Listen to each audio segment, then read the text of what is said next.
ভোলতার চাকে ঢিল মেরে এখন কামড় খাওয়া ছাড়া ভারতের আর কোনো গতি নেই। যে খেলাটা শুরু করেছিল ভারতীয় ক্রিকেট বোর্ড, এবার সেই খেলার ফল যাচ্ছে তাদের বিপক্ষে।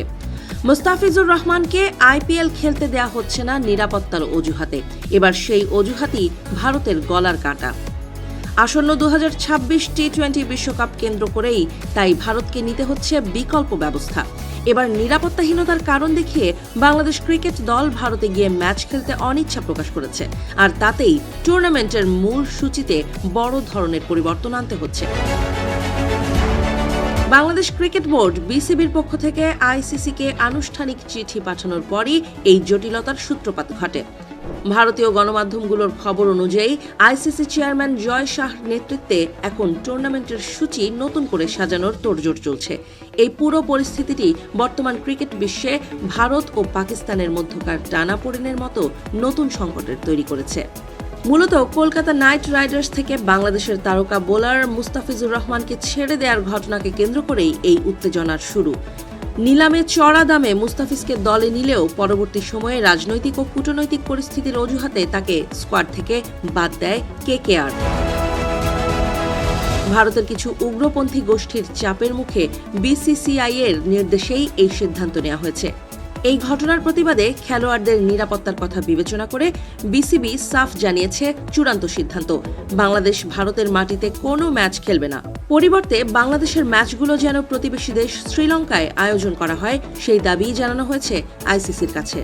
আগামী 7 ফেব্রুয়ারি থেকে শুরু হতে যাওয়া এই মেগা টুর্নামেন্টের জন্য সময় হাতে আছে মাত্র 1 মাস।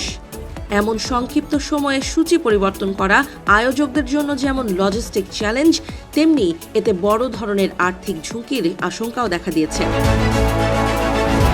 মূল পরিকল্পনা অনুযায়ী বাংলাদেশের গ্রুপ পর্বের 3টি গুরুত্বপূর্ণ ম্যাচ কলকাতার ইডেন গার্ডেন্সে এবং একটি ম্যাচ মুম্বাইয়ের ওয়াংখেড়ে স্টেডিয়ামে হওয়ার কথা ছিল। বিশেষ করে ক্রিকেট পাগল শহর কলকাতায় বাংলাদেশ দলের ম্যাচগুলো নিয়ে স্থানীয় দর্শকদের ব্যাপক আগ্রহ ছিল।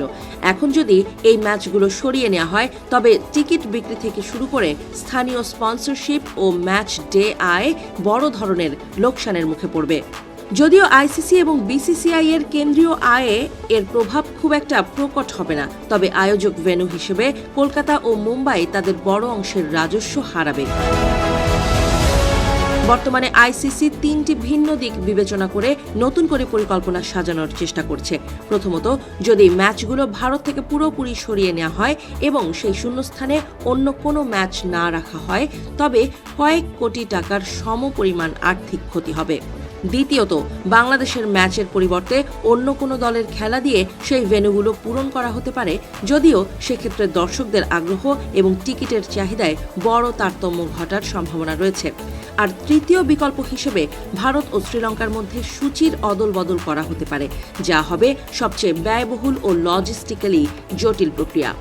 সব মিলিয়ে 20 দলের এই বিশাল আসর শুরুর আগে বাংলাদেশ ও ভারতের ক্রিকেটীয় সম্পর্কের এমন অবনতি ক্রীড়াঙ্গনে আলোচনার মূল কেন্দ্রে চলে এসেছে।